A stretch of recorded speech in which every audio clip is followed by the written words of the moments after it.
रासायनिक समीकरण को लिखते समय कौन कौन सी सावधानी रखनी चाहिए, या रासायनिक समीकरण के निर्देश कौन कौन से होते हैं, आज हम इस प्रश्न का ही अध्ययन करेंगे। एक उदाहरण के द्वारा इसे हम अच्छे से समझने का प्रयास करते हैं। जैसे जिंक जब H2SO4 यानी कि सल्फ्यूरिक अम्ल से क्रिया करता है तो जिंक सल्फेट बनाता है तथा हाइड्रोजन गैस निकलती है।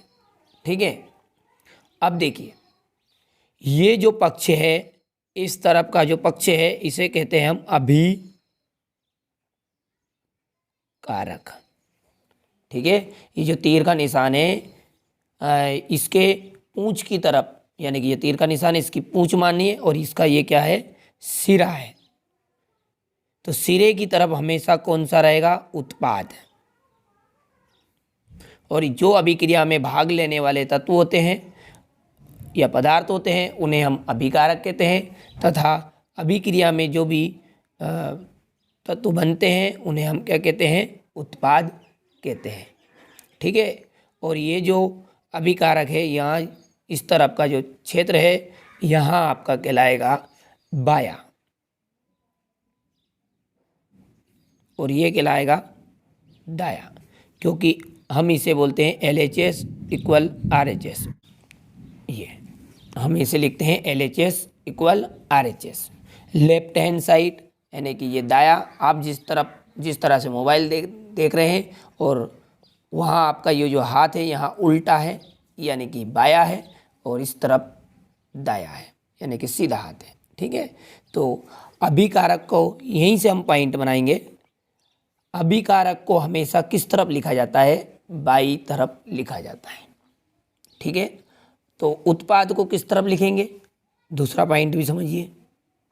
उत्पाद को हमेशा दाएं तरफ लिखा जाता है और अभिकारक को सदैव बायां तरफ लिखा जाता है या बाई और लिखा जाता है। ठीक है, पहला 2 पॉइंट हो चुके हैं। तीसरा देखिए, अभिकारक और उत्पाद में जो परिवर्तन होता है, यानी कि अभिकारक से उत्पाद बना, इसमें जो परिवर्तन हुआ इसे हम एक तीर के निशान के द्वारा दर्शाते हैं। क्या बोलेंगे कि अभिकारक और उत्पाद में जो कोई परिवर्तन होता है उसे हम एक तीर के निशान के द्वारा दर्शाते हैं, और इस तीर के निशान का जो सिरा है वह उत्पाद की तरफ होता है। ठीक है, क्या क्या बताए हमने पहले कि ये जो अभिकारक है और उत्पाद है इनमें जो परिवर्तन होगा उस परिवर्तन को हम एक तीर के निशान के द्वारा दर्शाएंगे। किसके द्वारा दर्शाएंगे, तीर के निशान के द्वारा दर्शाया जाता है। ठीक है, और ये तीर का निशान का जो सिरा है यहाँ उत्पाद की ओर होता है। 4 पॉइंट हो चुके इस तरह आपके। अब देखते हैं 5वां पॉइंट।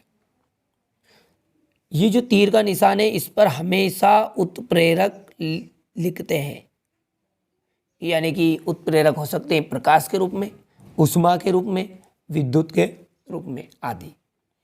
यानी कि तीर के निशान पर सदैव उत्प्रेरक को दर्शाया जाता है।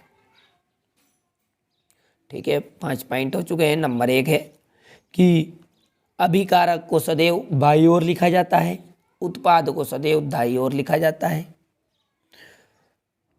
अभिकारक और उत्पाद में जो परिवर्तन होता है उसे एक तीर के निशान के द्वारा दर्शाया जाता है। नंबर 4, इस तीर के निशान का जो सिरा है वहाँ उत्पाद की ओर होता है। नंबर 5, तीर के निशान के ऊपर सदैव उत्प्रेरक को दर्शाया जाता है। तथा 6ठा पॉइंट है इसका कि अभिकारक और उत्पाद में जो भी इनकी भौतिक अवस्था है उनको भी दर्शाना पड़ता है। भौतिक अवस्था कैसे कि ये जो जिंक है ये ठोस है, H2SO4 है, यहाँ विलियन है AQ। जिंक सल्फेट है, यहाँ भी क्या है आपका विलियन है, और हाइड्रोजन आप जानते हैं कि ये गैस है। ठीक है, तो जो भी अभिकारक और उत्पाद है उनकी भौतिक अवस्था को भी दर्शाना पड़ता है। जैसे ठोस के लिए एस, द्रव के लिए लिक्विड, यहाँ पर द्रव नहीं है कोई, और गैस के लिए जी तथा विलयन के लिए एक्यू दर्शाया जाता है या बताया जाता है। आप अब इसका स्क्रीनशॉट यहाँ से लीजिए और इसे अपनी नोट कॉपी में अच्छे से कंप्लीट कीजिए। छठा पॉइंट गलती से छूट गया था, तो यहाँ पर आपका छठा पॉइंट है कि जो अभिकारक और उत्पाद की भौतिक अवस्था है उनको भी दर्शाया जाता है। जैसे ठोस के लिए एस, द्रव के लिए एल, गैस के लिए जी और जलीय अवस्था के लिए एक क्यू है यहाँ, ठीक है। और आप चाहे तो अभिकारक और उत्पाद की परिभाषा भी यहाँ से लिख सकते हैं, ठीक है।